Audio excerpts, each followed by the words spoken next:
हजारीबाग में पुलिस प्रताड़ना का गंभीर मामला सामने आया है। आरोप है कि पगार ओपी के प्रभारी विक्की ठाकुर ने झूठा केस कर यूपीएससी की तैयारी कर रहे छात्र सदानंद कुमार को जेल भेज दिया। इस घटना के बाद हजारीबाग सांसद मनीष जायसवाल खुद डीआईजी संजीव कुमार के आवास पहुंचे और पीड़ित मूलचंद साव व उनके परिवार की ओर से आवेदन सौंपा। उन्होंने मामले की निष्पक्ष जांच और दोषियों पर कड़ी कार्रवाई की मांग की। मामला कोयला खनन कंपनी से जुड़ा है। मूलचंद साव की जमीन अधिग्रहण को लेकर उन्होंने विरोध दर्ज कराया था, लेकिन थाने ने शिकायत नहीं मानी। इसके बाद उन्होंने ऑनलाइन शिकायत की, जिससे नाराज होकर पुलिस ने 12 मई को उनके बेटे को गिरफ्तार कर लिया। सांसद जायसवाल ने सवाल उठाया कि एक पढ़े लिखे छात्र को जेल भेजना पुलिस की कार्यशैली पर सवाल खड़े करता है। उन्होंने सीसीटीवी जांच की मांग की है। पीड़ित परिवार का कहना है कि पुलिस ने एक होनहार छात्र का भविष्य बर्बाद कर दिया। पहले पगार थाना में एक मामला हुआ है।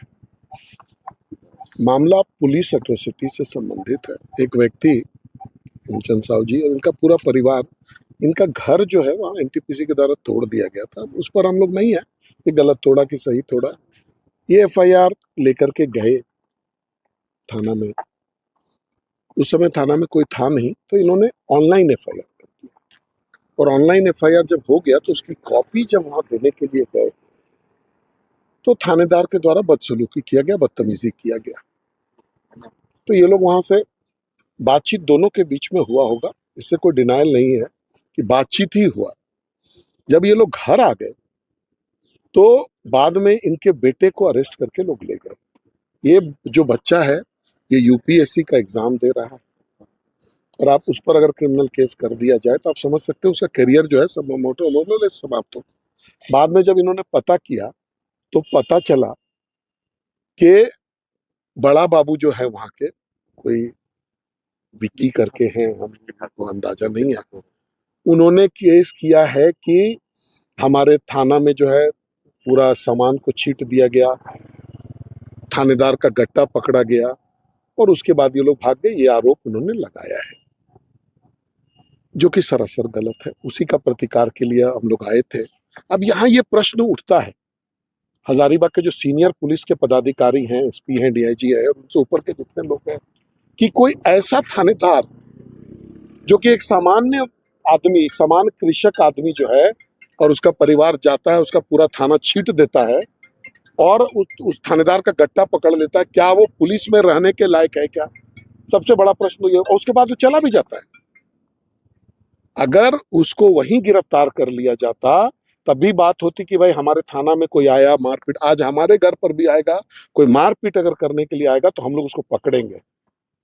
लेकिन आप सोच सकते हैं कि थाना में कोई आदमी, थानेदार का आरोप है कि हमारा पूरा जो है थाना को छीट दिया गया, सभी महत्वपूर्ण दस्तावेज छीट दिए गए, थानेदार का गट्टा पकड़ लिया गया और उसके बाद वो आदमी चला जाता है। ऐसा संभव अगर है तो क्या ऐसे पुलिस पदाधिकारी को नौकरी में रहने का कोई मतलब बनता है क्या? इसी के शिकायत को लेकर के आज हम लोग जो है डीआईजी साहब के पास आए थे। उनको हम लोगों ने अपना पिटीशन दिया है। हम लोग अभी कार्रवाई का इंतजार करेंगे। उन्होंने का टीम गठित करके इसको जांच का आदेश दिया है। अब वो टीम जांच करेगी, हम लोग इंतजार करेंगे। हम लोगों ने मांग किया है कि जो गवाह है उससे गवाही लिया जाए और वहां पर जो सीसीटीवी फुटेज है उसको जो है उसको देख करके सीसीटीवी से इसका जो है ये निकाला जाए कि क्या घटनाक्रम हुआ है और उसके अनुरूप में कार्रवाई किया जाए। हम लोग इंतजार करेंगे डीआईजी साहब के रिवर्सल का और उसके बाद आगे का जो है कदम उठाएंगे। लेकिन ये चिंता का विषय आप प्रेस वालों के लिए भी होना चाहिए और ये 10 प्रश्न आपको भी समाज से पूछना चाहिए कि कोई ऐसा पुलिस पदाधिकारी जो अपना थाना के सुरक्षा करने में अक्षम हो, जिसमें कि कोई सामान्य आदमी जाता है उसके थाना को छीट देता है, उसका गट्टा पकड़ लेता है, क्या वो पुलिस के नौकरी के लायक है क्या? ये प्रश्न अभी जीवित रहेगा। ऐसा है कि एनटीपीसी के द्वारा और बीजीआर कंपनी के द्वारा मेरा मकान बना हुआ था, आवासीय मकान, उसको तोड़ दिया गया 9 तारीख 9/5/25 को।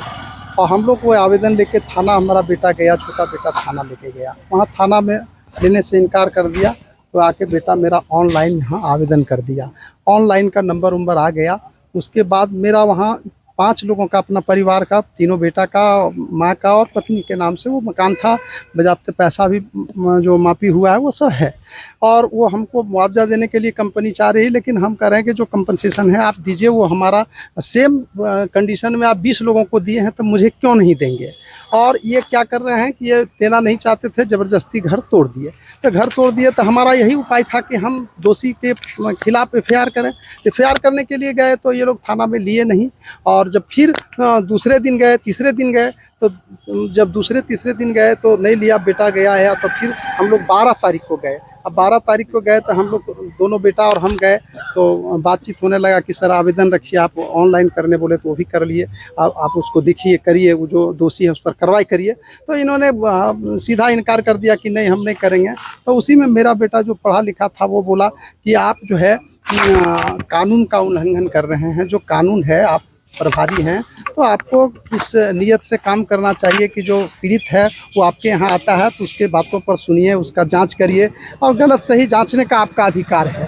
तो इसी में वो आग बबूला हो गए, और उसमें जो है से हम लोग को बोले कि हम झूठा मुकदमा में तुमको फंसा देंगे, तुमको जेल दे देंगे, तुम्हारा कैरियर बर्बाद कर देंगे, तुम अपने आप को यूपीएससी के कैंडिडेट समझते हो, इस तरह का बात बोल के भड़क गए। फिर वहाँ से हम लोगों ने चल दिया, और जब हम लोग घर पर आए तो हम लोग शादी समारोह में चले गए। मेरा मंझला बेटा जो है से दयानंद वो घर पर था। 8 बजे रात भारी संख्या में पुलिस बल के संग आए, और वो मेरे घर में भी जो है से वो सीसीटीवी है, कैमरा है, वहाँ भी देखा जा सकता है। बच्चा को पकड़ के ये लोग ले गए, और सिविलियन में थे लोग, जो अगल बगल में लोग जो बताया, हम तो घर पर थे नहीं। तो जेल भेज दिया गया? हाँ, जेल भेज दिया गया उसी दिन, सेम डे। 1:30-2 बजे की घटना है। एफआईआर करके या नहीं हुआ होगा, बाद में मेरा बेटा को 8 बजे रात में उठा के ले गए और एफआईआर करके जेल भेज दिया बेटा। अभी कहाँ बच्चा है? अभी बच्चा जेल में है।